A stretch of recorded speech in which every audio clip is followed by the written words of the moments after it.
Look, Ma, no hands! Now everyone can impress their mother by becoming a tech investor.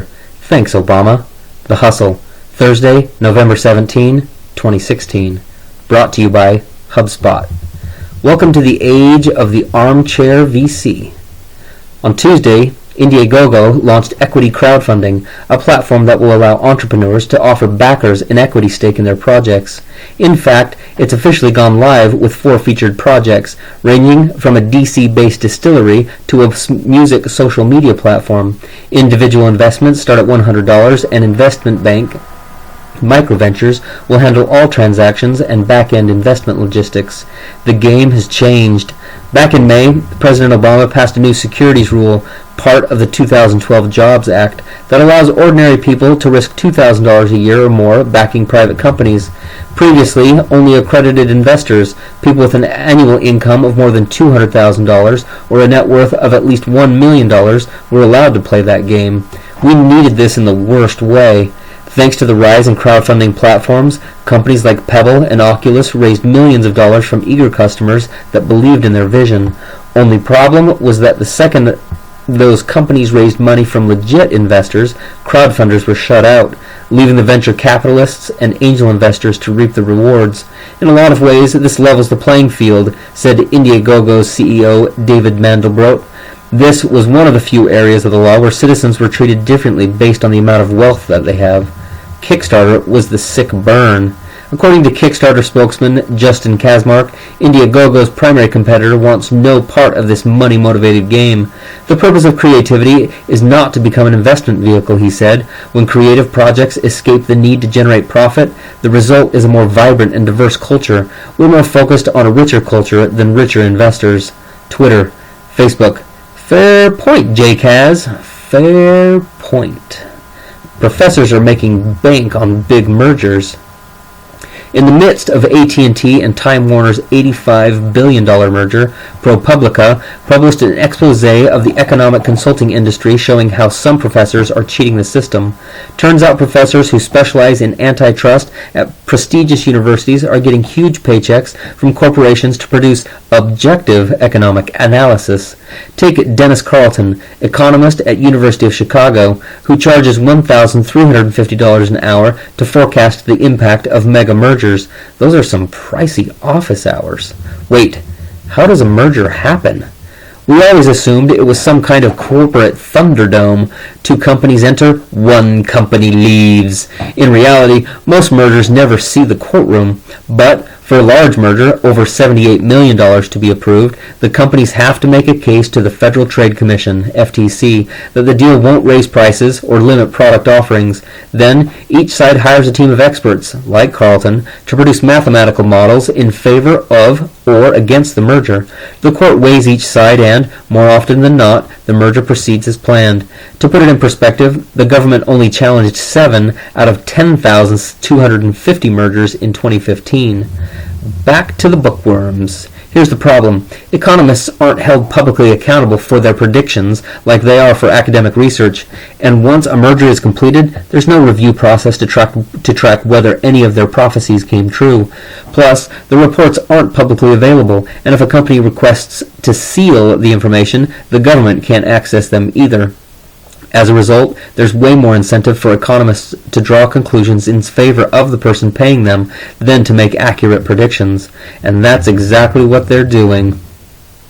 Despite academic defense of $2 trillion in mergers last year, a Northeastern study of thousands of mergers found that prices actually rose on 60% of products as a result. Whether or not you're on board with large mergers, there's no question that some really shady stuff is happening on the part of seemingly squeaky clean economists. That being said, let's keep our eyes on this AT&T Time Warner deal, mostly because we're already over our data plan. Twitter, Facebook, grade A BS. The gig economy might not be sustainable. According to a new study from the J.P. Morgan Chase Institute, the number of workers joining the gig economy has declined dramatically in the last 2 years. To put it another way, online labor platforms like Uber and TaskRabbit are struggling to bring on new recruits. Why is this happening? There's no way to know for certain, and since multiple factors are at play here, it'd be unfair to point the finger at a single culprit.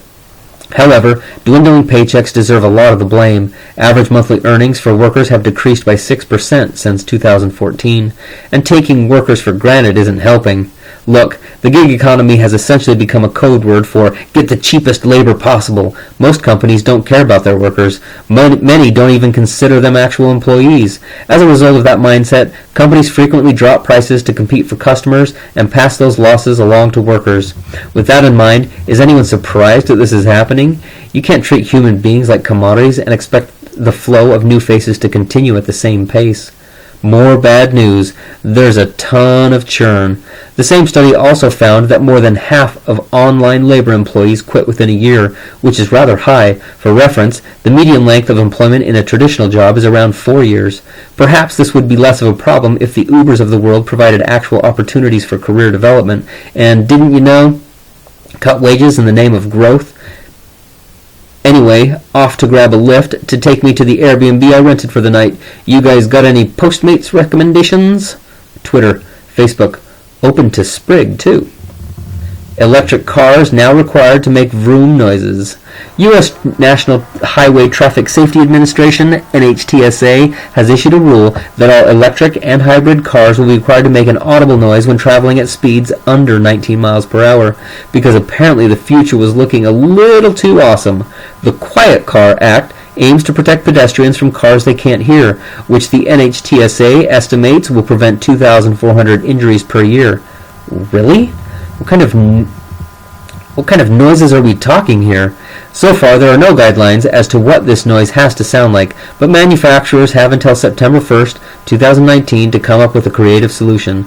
We're guessing it'll be something along the lines of a warning beep, fake engine noises, or maybe just a recording of someone making vroom sounds. And if that's the case, happy to provide an audition tape.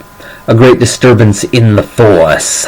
We all depend on our senses to alert us to possible danger, said U.S. Transportation Secretary Anthony Fox in one of the top 10 most obvious statements of 2016. The ability for all pedestrians to hear as well as see the cars becomes an important factor of reducing the risk of possible crashes.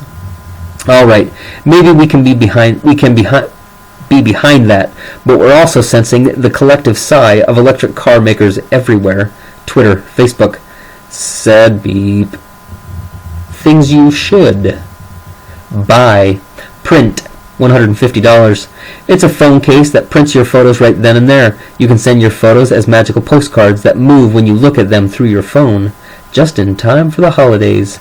Things you should try. Asana, free-ish. Not sure how you keep your life in order, but we live on Asana. It's the perfect way to stay on top of projects and tasks or just take notes. Plus, they pushed up an update a couple days ago that does the exact same thing as Trello. It's worth the investment. Things you should back. Anti-snore wearable, $77. Pretty self-explanatory here. This Kickstarter project will automatically detect when you or your partner is snoring and vibrate a sleek little armband to get them to turn over. Rockabye baby. Things you should avoid. Block Faraday cage, $105. A group of Dutch engineers are creating a hexagonal aluminum case that can hold up to 6 phones and completely block their cellular connectivity. Great for the dinner conversation, but $105? Just to ask everyone to flip on Do Not Disturb and call it a day. We're all addicted. Things you should consider. 7 Hugs Smart Remote, $149. If you're drowning in remote controls for your smart home, listen up. This remote will automatically sense what device you're pointing at and update the touchscreen accordingly. TV, no problem. Light bulb, check. Thermostat, you get the point. One remote to rule them all. This edition of The Hustle was brought to you by HubSpot. Complicated to explain, simple to use. Back in the day, a guy named Alex put together a twisted pair of insulated wires that carried both control and audio signals through a hook switch. Sounds complicated, but the result, the telephone, is undeniably easy to use. Just talking to this thing. 100 years later, a couple broskies in California started analyzing the relationships between websites in order to rank them by relevance. Sounds complicated, but ever heard of Google? It's a freaking verb. Now let's talk about CRM and pipeline management. HubSpot took something complicated, customer relationship management, and made it easy to organize, track, and grow sales pipelines for free. You can track calls, emails, and all kinds of user data without calling the folks from IT, all for less than a penny. And since no credit card, contract, or training is needed, you can get up and running in seconds. Complicated to explain? Sure. Easy to use? You better believe it. If you're in sales and want to crush your revenue goals, it's time to give HubSpot's CRM platform a try. Or don't, and let the competition keep stealing your leads while you're sitting at home trying to put together that IKEA desk. The Hustle. Subscribe, advertise, jobs. Kendall, why do we always talk about IKEA? Baker. Writer. Lindsay Quinn, intermediate. John Havel, editor. Noah Uturna, Italian traffic cop. You opted in by signing up, entering a giveaway, or through divine intervention. 1381 9th Avenue, San Francisco, California, 94122. In the United States, 415-506-7210. Never want to hear from us again? Break our hearts and unsubscribe.